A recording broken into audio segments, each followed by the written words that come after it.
Collective, and she is going to talk to us about dispensaries today. Good morning. I'm the new owner at Blue Mountain Collective. I've been in the cannabis industry since 2015 with legally licensed cultivation, and we've just ventured into the retail space. As we were discussing, cannabis is very polarizing, so I always like to acknowledge that and approach everything as winning the hearts and minds of either the curious or the non-cannabis user.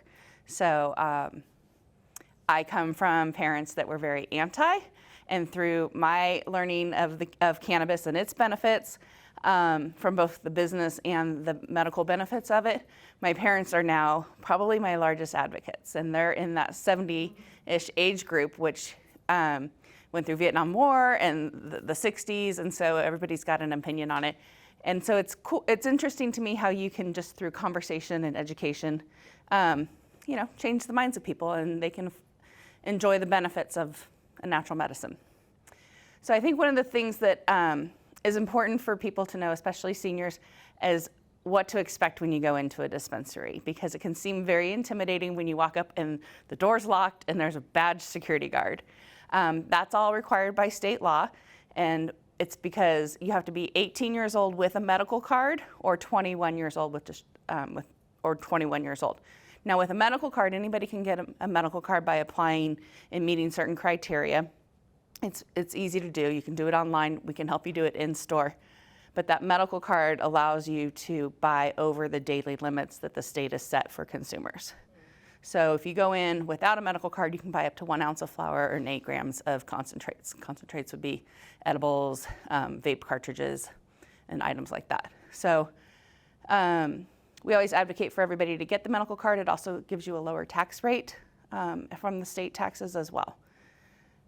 So the first thing you're going to do is show your ID to the front desk person, and she's going to register you into the system, verify that you're of age, and ask if you are a medical patient or if you would like to become one. And then from there, you'll go to we call it the bud room, and that's where you'll meet with the bud tenders. Just like a bartender, they're there to consult about what you may want, if you're there for any particular type of cannabis product, or if there are certain symptoms that you're trying to relieve. So we always ask, are you looking for edible, concentrate, topical, or flower? Flower being the actual plant product that is more traditionally known for smoking in a joint or a bong. And so really it's an open dialogue. Our bud tenders are very knowledgeable about the different modalities of taking it as well as the benefits. And then it's just like any other retail purchase from there. Nobody's going to ask intrusive information unless you volunteer it. It's all very private and actually protected by a lot of the same HIPAA laws. If you want to talk about the different types of products or reasons that people take or use cannabis, cannabis is a known natural anti-inflammatory. So it's really thought to be used for pain, is its biggest asset. It's known as a reliever for PTSD, anxiety. It really kind of settles the body. And there's two types of cannabis when we talk about cannabis sativa and the THC side. There's indica and then there's sativa. So indica is more of a relaxing, want to go to sleep type of cannabis, whereas sativa gives you more energy. A lot of people like to use a little sativa and clean the house or go to the gym. It's definitely more of a daytime effect, and indica would be more considered a nighttime effect. So I see that that's interesting to you. Yeah, so it's not just about the couch lock that's usually portrayed in society.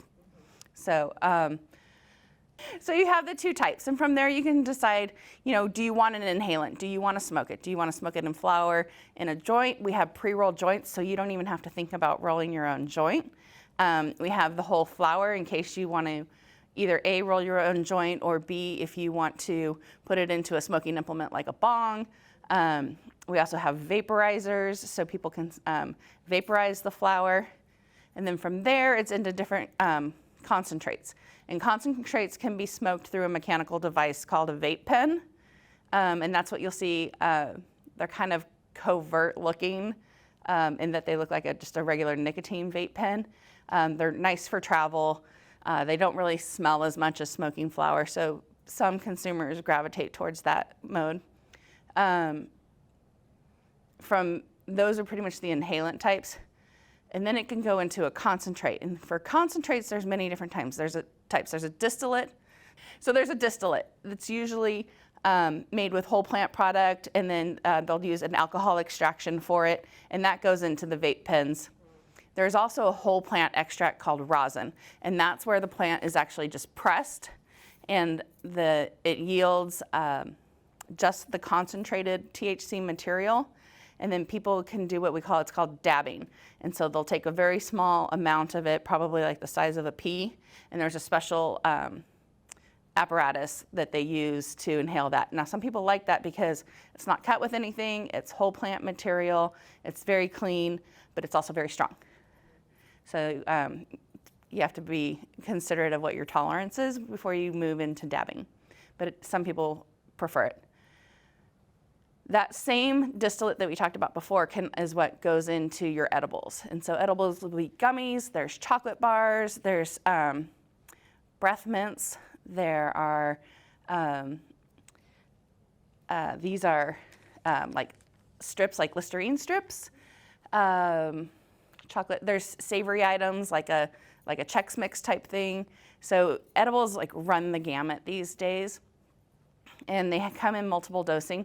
The largest dose package you'll get is 100 milligrams in the store, and that can be dosed down to however you like. You'll see people start with like 2.5 milligrams, which sometimes you might have to cut a 5 milligram in half or 10 milligram in quarters. But it's always advised to start at that smallest dose and work your way up so that you can manage your effects. Don't take more for at least 40 minutes and make sure you've got the full effect. And that's where there's this whole, we can talk about edibles. People always say, oh, I had a brownie one time and I haven't touched edibles since. And that's, traditionally at home, people haven't been able to guarantee what the dosing is. And so when you buy them commercially, you know that your dosing is going to be correct. The other thing that happens, especially when we're younger and experimenting, is that you may have had a piece of that brownie and then didn't feel anything soon enough, so had some more brownie, and then had some more brownie, and then you got high and had some more brownie. And so we always talk to people about their first time use of edibles and making sure you wait that 40 minutes before you try and up your dose. And then from the edible and smokable, we would move into topicals. And the topicals we are seeing, so the fastest growing age group of consumers are seniors.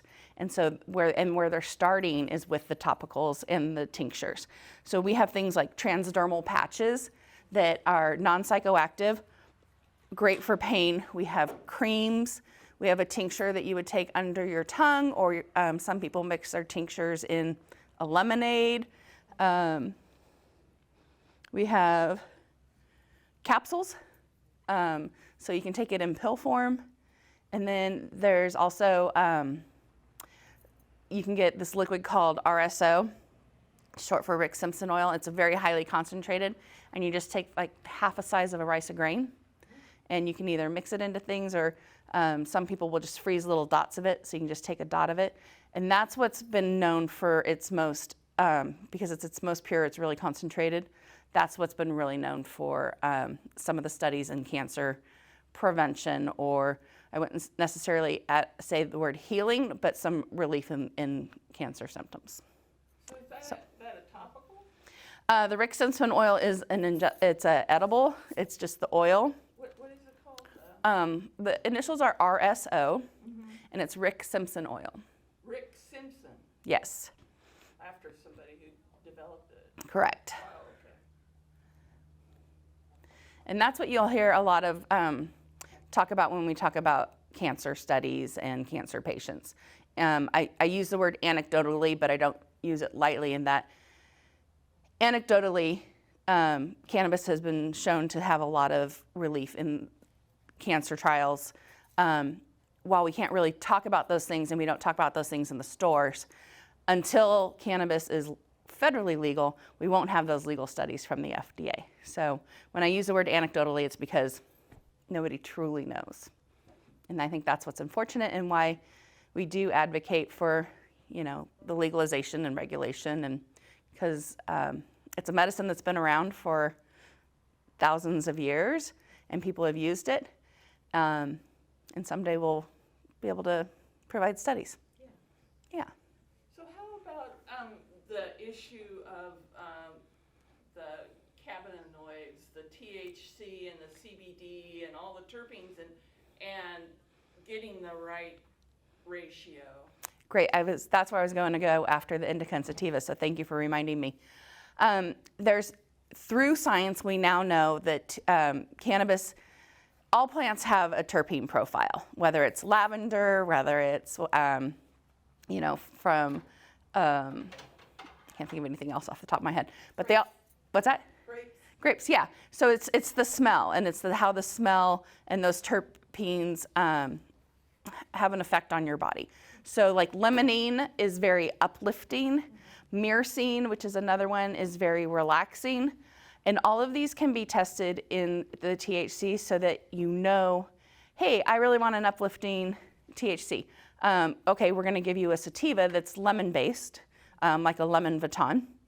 I want something that's really, really relaxing. What do you have that's got high myrcene? And so we're trying to take people out of that box of how much THC is in it, right? Because THC is the psychoactive part of it. And let's talk about what you're looking for, and let's look at the terpene profile. And so I think that's where it's really exciting for the science to go into. I can speak personally about the California State Fair.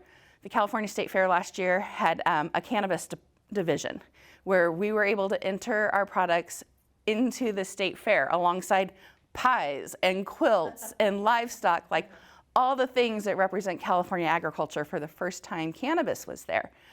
But they didn't do it subjectively. They did it through science, testing at the labs, and the categories were the highest different terpene levels as well as the highest THC.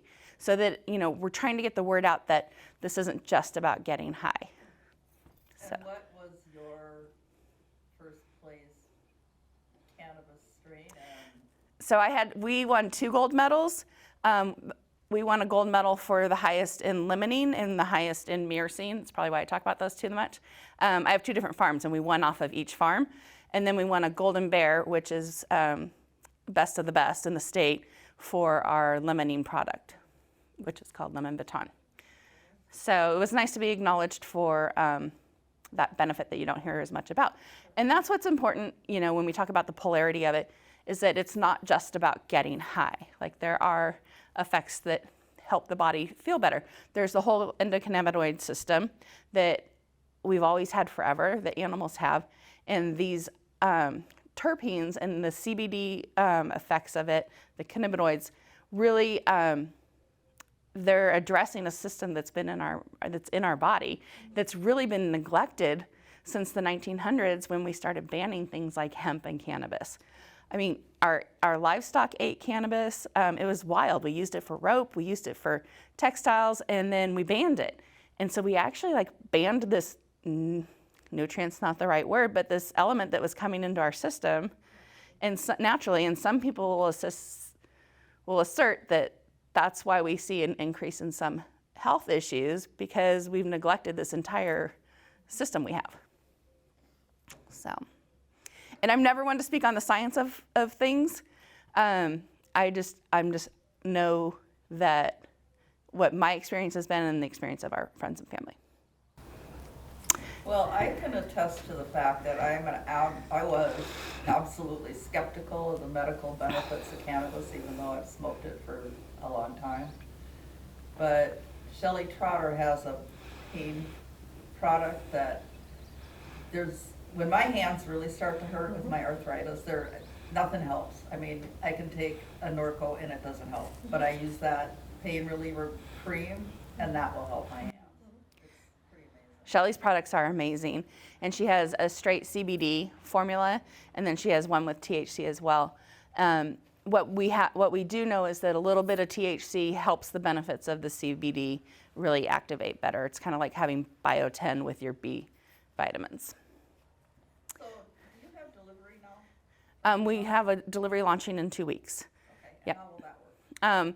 That'll be either you can call an order on the phone and place a delivery order, or you can place an order online. And we'll have 2 different models. In the beginning, we're going to work with just the orders that we have and deliver the orders in blocks of time, either a morning delivery or afternoon delivery.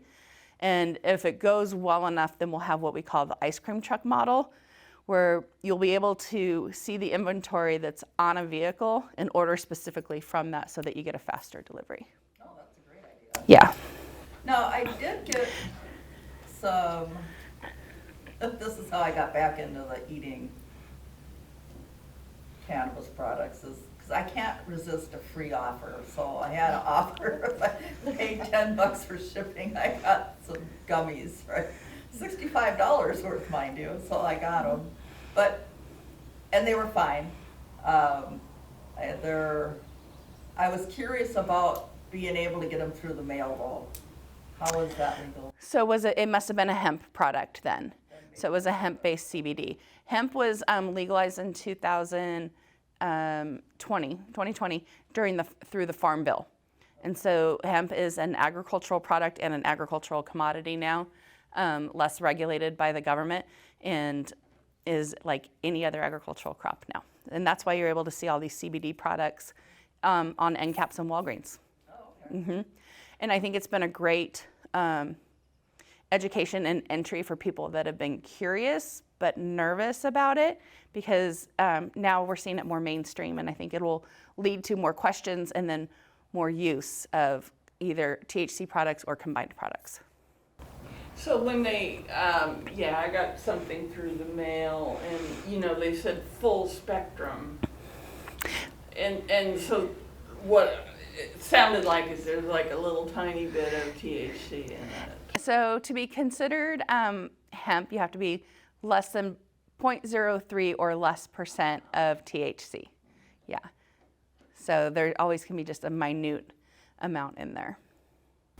And so talk about the different ratios that people can try of the CBD and THC, and what that effect is, like when you're trying to get the right amount of relaxation versus uplift. Yep, and so you'll see on the packaging, I specifically didn't bring any with this one has 5 milligrams of THC. I thought I brought you'll see it listed as like, it'll start out like a 1-to-1. That would mean it would be equal parts CBD and equal parts THC. And so you might have some psychoactivity from the THC side of it. But then you'll see like a 5-to-1 or 7-to-1, a 20-to-1, and that's when it's talking about the amount of THC versus CBD versus THC. And so when you're starting out, you definitely want to start with that higher CBD ratio to THC if you don't have any THC experience, because some people don't want to have that psychoactive experience, but still want to have the health benefits of the CBD. And so you'll see any range of that percentage. Yeah, and it's just from entry level to kind of regular user. Well, is there medicinal benefits of THC? Absolutely. So THC is also anti-inflammatory. There's some, again, there's the uplifting and the relaxing. And then the THC helps the CBD activate within your body. So a lot of people use it for pain management. It seems to be a little bit stronger for the pain management. And that could be the fact that it's also relaxing you if you choose. So when you get these products, are they also starting to label for the 2 things that you talked about, which I now The terpenes and the cannabinoids or the CBD? Absolutely. So some of them are specifically putting their terpene profile on the packaging, or there'll be a QR code that leads you to the testing that shows you the terpene properties of it. Some people will put, so we have a line that's called Flower, and we've just gone with the terpene effects. And so we have one that's called Relax, we have one that's called Energize, we have another one that's called Creative. And so we've paired the flower and the terpene profile with those effects so that there's not a whole lot of thinking for the consumer. They're like, oh, I want something that makes, that talks to me creatively. And so we're like, oh. And so we've paired it to make it simple. But other people will put their limiting percentages on the packaging, or they'll say high in limonene. So people are really starting to market to that side. Okay. We still have, most patients still will come in and say, give me your highest THC, or give me a low THC. So through education, we'll get there. Okay. Well, that's really interesting, and I had no idea there were different limits. I didn't think there was a reason to get a medical card anymore, but.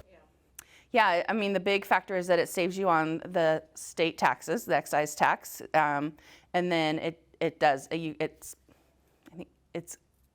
almost limitless when you get the medical card. And you can either get it online or through your doctor. Online through your doctor, you can come into the store and we'll, at the front desk, walk you right through the online procedure and get your medical card right there. Oh. Mm-hmm. Yeah, ironic. Contact the doc. How much does that one? $29. Oh, wow. Yeah, Has anybody ever denied a medical card? not that I have seen. How about your bud tenders? I had an experience of trying to go in, and there was a young kid and he really didn't know much. It'd be almost nice to have somebody with more clinical knowledge on a certain day of the week or something. And I would really recommend that. Yeah, that's People really have questions. Yeah, that's a fantastic idea, actually. Because I follow cannabis clinicians for a while, and I was reading there was nurses who were specializing in cannabis and helping people use cannabis. So you know what might be interesting is if we offered like a senior discount on a particular day that had a clinician there. Yeah. Because that would really help ease everybody's nerves, and yeah, I like that idea. And then maybe a number, if somebody has a reaction they're worried about, they can call in and, Right. Something like that, somebody to talk to. Yeah, because a lot of times it is just how you're reacting, or you're nervous, you've never felt this feeling before, and you just kind of got to work through it. There's not much that anybody can do for you other than time. Right. And so they just need to be talked through that. Ironically, my business partner is a fireman paramedic, and they get quite a few calls, yeah, from people that they've just had ingested too much. And usually, as we discussed, it's an edible. And a senior? Yeah, but you're right, because even I don't know all the medical benefits because I'm on the cultivation side of it mostly. But there are people that are very well versed. Shelley Trotter would be a fantastic person to have in, once a week that could actually talk to the medical benefits. Mm-hmm. Shelley's got a son that has some severe disabilities from a reaction. Wasn't a reaction, it was an unfortunate circumstance of his immune system being weakened by a vaccine, and then he got, I don't remember what it was, but she's managed to get his seizures way down. That's why she started this whole adventure, to help her son. Mm-hmm. And she's got some lotions that will actually really relax his back and relax his muscles. Spasticity is, we had a bioethics committee years ago in Marshall Hospital, and one of the surgeons came to our bioethics committee, and it was a community-wide bioethics committee. And he had a patient who had very bad spasticity, and he was going to have some surgery, and he wanted to make sure it was okay for him to have his cannabis in the hospital. And I mean, we were such a great team that we had the DA and the sheriff there, and everybody decided, yeah, it's fine. And his friends could just bring it in, and nobody was going to chart it or anything. But yeah, I've heard for spasticity, it's excellent. Did it help him? Oh yeah. Well, the surgeon wanted him on it while I was in the hospital, so that's why I brought it to the bioethics committee.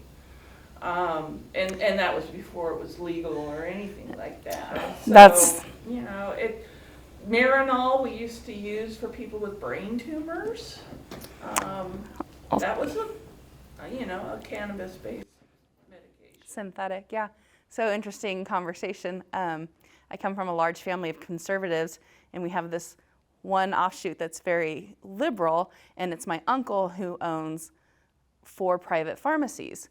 And so I, at first, hadn't advertised to the family that I was farming, and he and I lived in the same high-rise in San Francisco, and he commented, he's like, "You're in San Francisco, the greatest city in the world, and you're never here. You're always running off to the mountains." So I finally had dinner and said, "This is what I'm doing." And he was appalled.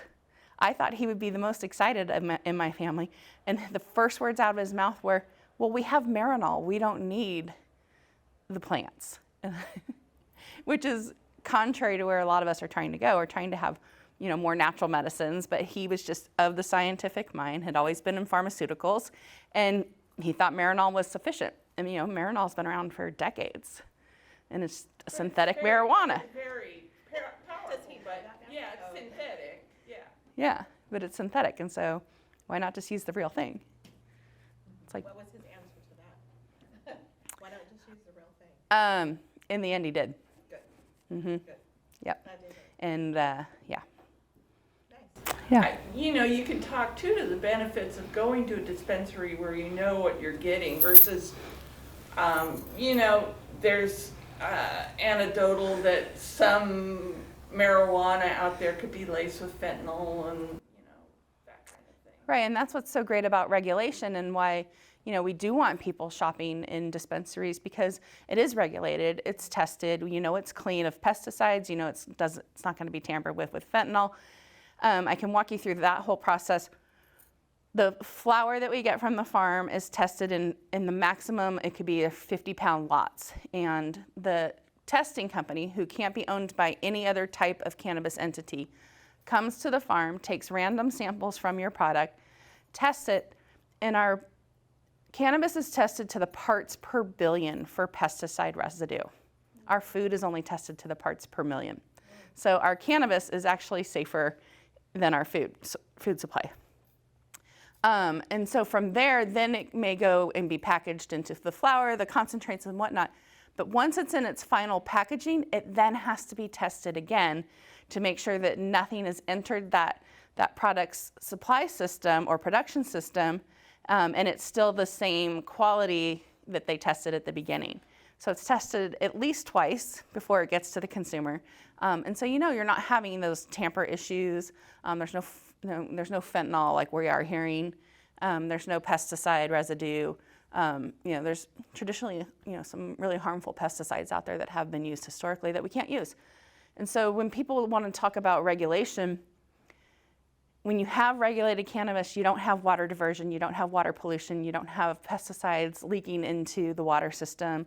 You don't have these heavy-duty pesticide residues, or some of the pesticides can cause prostate cancer, breast cancer, just horrible things that we've learned over. So, attacks some of the central nervous system, not some of the central nervous system. Some of them attacked the central nervous system.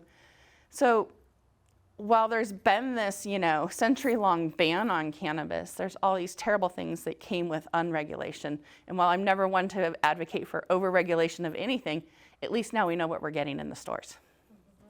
And I think that's what makes it much more approachable for anybody to use and consume. I think that's a good point. I was down in San Diego a couple years ago and very amused to find people selling cannabis on the beach. They were selling joints for $5. And Wow, nobody scary. cared. There was no cops. There was no nothing. And I was like, I wouldn't buy from them. I don't know what's in that thing that they're trying to sell me for $5. Yeah, but 20 years ago, you would have been like, score. Exactly. Yeah, and not known. But also 20 years ago, I don't think people were releasing stuff with fentanyl. God, I don't even think about that aspect. I just think about being able to ship across state lines, where,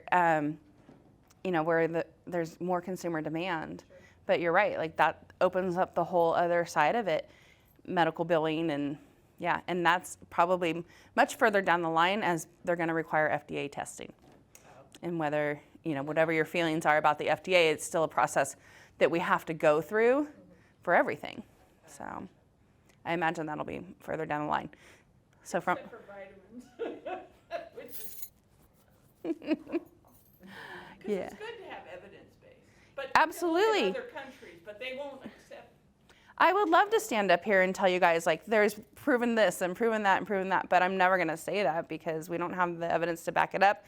And then, I'm not a doctor, and so I don't want somebody saying, well, Jennifer said this. I can only speak anecdotally what friends and family have experienced. And Susan's example of our friend Shelley, like, what she's been able to accomplish is amazing.